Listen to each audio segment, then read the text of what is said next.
The Pokémon World Championship ended with an absolute bang, showing off new trailers for pretty much all their major titles. And though many expected it to wrap up with the reveal of another new Mega Evolution for Legends Z-A, instead we got something a lot more surprising.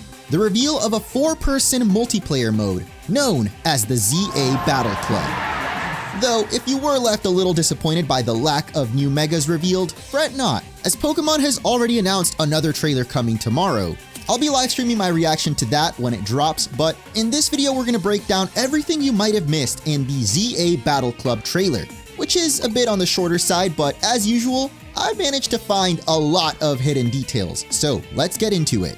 As you no doubt know by now, Pokémon Legends Z-A will feature an entirely new battle system with real-time action.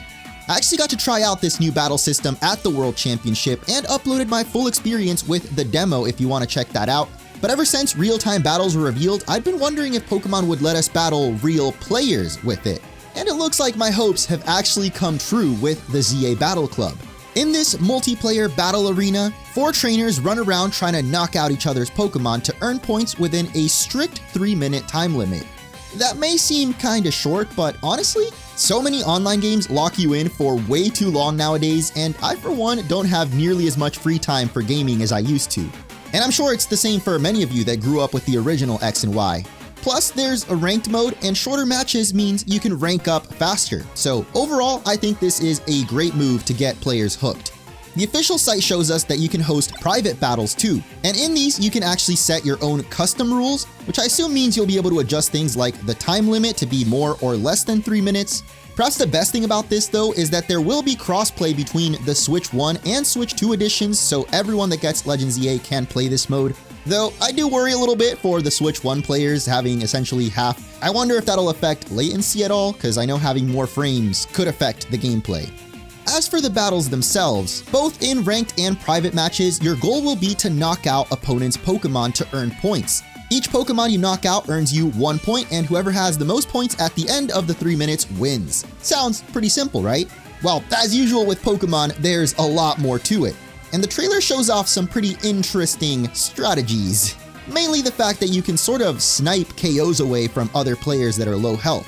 We first see it with Furfro's Hyper Voice getting a double knockout for 2 points, and later Mega Dragonite's Draco Meteor knocking out all 3 low health opponents to get 3 points at once and claim the comeback win. You can definitely avoid getting knocked out by switching out your Pokémon though, but it looks like there is a limit on how many times you can switch, as we see here. Since we saw this trainer using Simisear for the entire first half of the match, that means you can switch up to 3 times per spawn. What do I mean by spawn?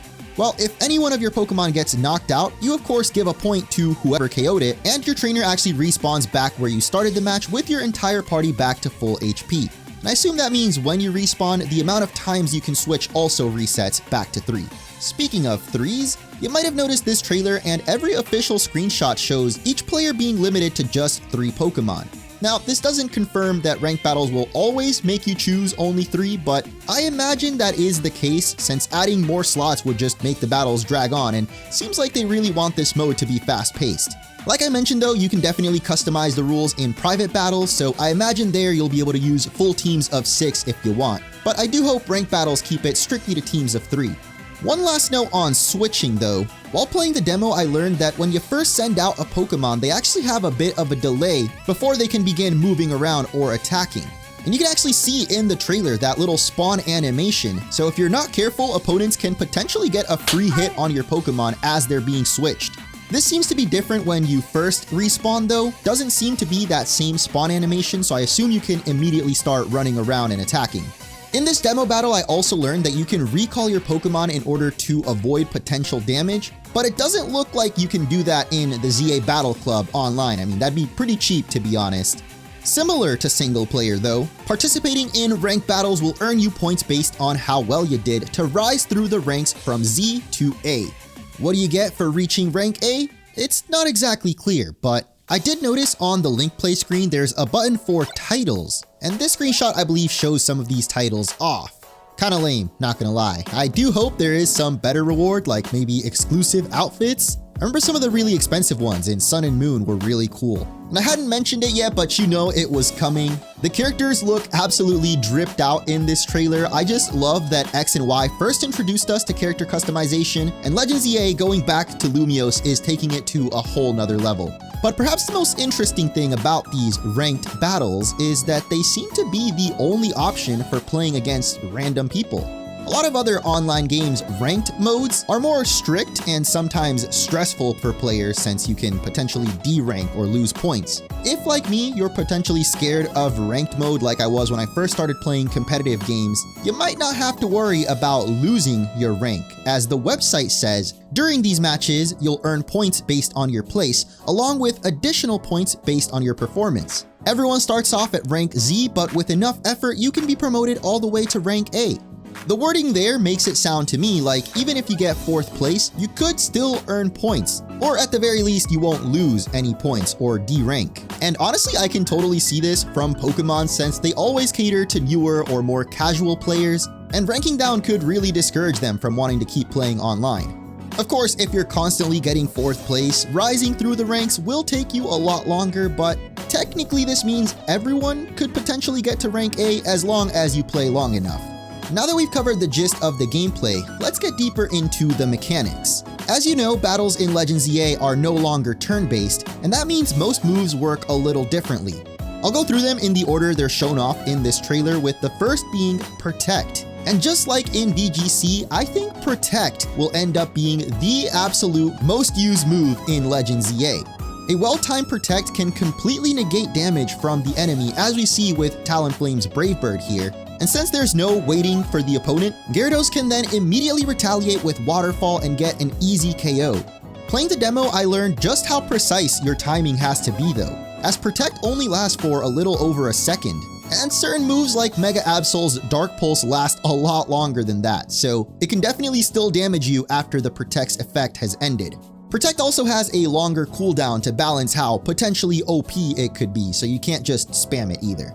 And then there's Substitute, making its first appearance in this trailer. And this one's a little trickier to nail down exactly how it'll work, as we see Gyarados' Crunch hits the doll while Simisear runs away to set up a nasty plot. From what I've seen so far, you have to lock onto an enemy in order to use an attack. So I wonder if that means any attacks targeting Simisear will instead be redirected to the Substitute doll automatically as long as it's out on the field. The website mentions that different moves have different ranges and radius though, some even creating large blasts around a huge area like we see with Draco Meteor. So I wonder what would happen if moves like this hit both the Substitute doll and the Pokemon who summoned it. Would they both take damage? But finally, let's talk about the power-ups which appear around the battlefield. The main one being these bits of energy now officially known as Mega Power Orbs. We previously saw these being dropped by rogue Mega Pokemon when you hit them, and they of course fill up your Mega Meter when picked up. But the Z-A Battle Club introduces another type of pickup in the form of these 3 items that come in 3 different colors. The official site says picking these up will temporarily boost your Pokemon's stats, though it doesn't say which stats exactly. But considering the 3 colors, if I had to take a guess, one would be for raising your attack, both physical and special, another for defense against both physical and special, and the third likely raising speed, which we've seen affects how fast your Pokemon can follow you around the field. But green items in most other games are usually health, and maybe it's just me, but all of these kind of look like potions, so again, we'll have to wait and see. What's also not so clear is whether these items spawn randomly as you're battling, or only when attacking and knocking out opponents. When the battle first begins, we don't see any items or Mega Orbs on the field, but soon after we see them scattered all over the place, so I'm thinking they probably spawn randomly. Though when Mega Dragonite gets its triple KO right at the end, it does look like it spawns a blue item after, so maybe it's both. Near the end of the trailer, we see a couple Pokemon that these trainers weren't using before, and that made me realize this clip was actually an entirely different round, taking place in a totally different arena. This is really exciting because I first thought that there was just going to be one arena in the game, and no doubt that would get boring real quick if we had to fight in the same place over and over. But also because each arena will seemingly feature different terrain and obstacles, and I'm curious to see how these could affect the battles. In the demo, I learned that certain attacks actually can't go through obstacles, as you can see with Poison Sting in this clip. And I noticed in the first arena, there are 4 benches around the center, so I wonder if you could actually use those to protect yourself from enemy attacks. And like I mentioned, there's this other arena with the shallow water. Imagine how cool it would be if that actually affected certain moves, like if electric attacks were able to spread across the surface, or ice moves could freeze the water to create platforms or obstacles like we've seen in the anime. I'm probably getting a little too hopeful with that last one, but we have seen moves like Stealth Rocks create an actual wall of rocks, kind of like in the anime, so I don't know, I feel like there's a lot of potential here for different arenas, having different effects, like we've seen a desert area before, could potentially have a natural sandstorm, or this cemetery with lots of natural obstacles to hide behind. The only thing I'm a little bummed out about is that these will always likely take place at nighttime since the Z-A Royale only happens at night, and I'd love to see some of these locations during the day. Not just because it'd essentially be an easy way to double the amount of arenas, but also because during different times of day you could have different weather effects like harsh sunlight or snow, making players have to strategize more on what Pokemon to bring in depending on the stage. Overall, this is shaping up to be a really chaotic but fun mode that'll give Legends Z-A a lot more post-story content than I was ever expecting.